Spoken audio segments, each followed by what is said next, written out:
शिक्षक भरती ही लवकरात लवकर व्हावी आणि नुसतं नावापुरती 20,000ची न करता 60,000 पद ही शिक्षक भरतीची रिक्त आहेत ती पूर्णपणे भरावीत. प्राध्यापक भरतीची पदसुद्धा अनेक वर्षांपासून रिक्त आहेत ती भरावीत. खरं तर केसरकर साहेबांनी गेल्या 2 अधिवेशनामध्ये फक्त शब्दच दिलेत, शब्दाशिवाय दुसरं काही मिळालेलं नाही. आणि त्याच्यात बोलत असताना मध्ये जर आपण बघितलं कॉन्ट्रॅक्टवर काही लोकांना ह्यांनी घेतलंय जे माजी शिक्षक आहेत, जे रिटायर झालेले आहेत.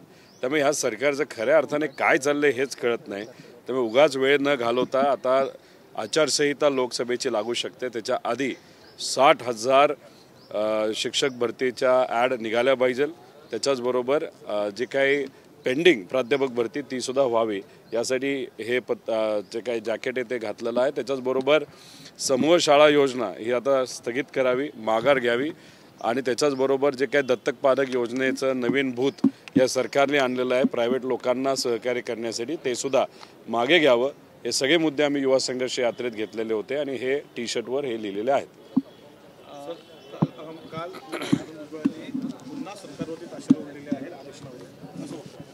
संविधानिक पद सोडा, म्हणजे काय करायचं करा.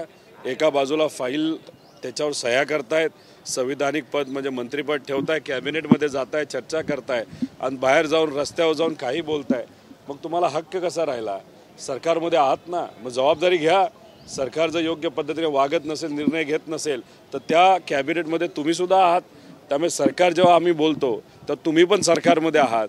जो काही चुकीचा निर्णय हे सरकार घेतं त्याला तुम्ही सुद्धा जबाबदार आहात. आणि जबाबदारी घ्यायची नसेल तर सरकारमधून बाहेर पडावं आणि मग बघूया उद्या काय होतंय. काल म्हटलं मनोज जरांगे पाटील यांनी की आरक्षण मिळत नाही तोपर्यंत जे शिक्षक भरती किंवा काही भरती आहे ते घ्यायची नाही सरकारने.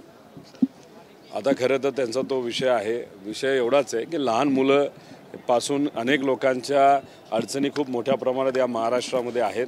आणि सरकारने सांगितलं ना 24 डिसेंबरला म्हणजे या 4 दिवसात आरक्षण ते देणार आहेत. त्यामुळे आरक्षण दिल्यानंतर विषयच राहत नाही. त्यामुळे अपेक्षा करूया 24 तारखेला आरक्षण देतील.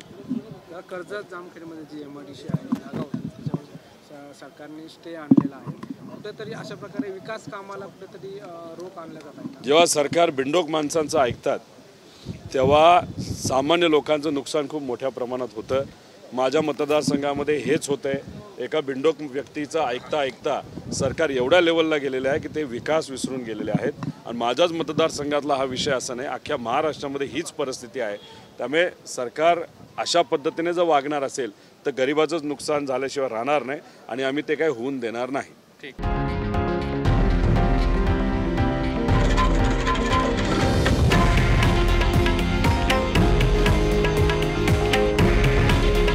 हे आहे देशातील नंबर 1 न्यूज नेटवर्क आणि आपण पाहत आहात TV9 मराठी. काळजी तुमची, हित महाराष्ट्राचं.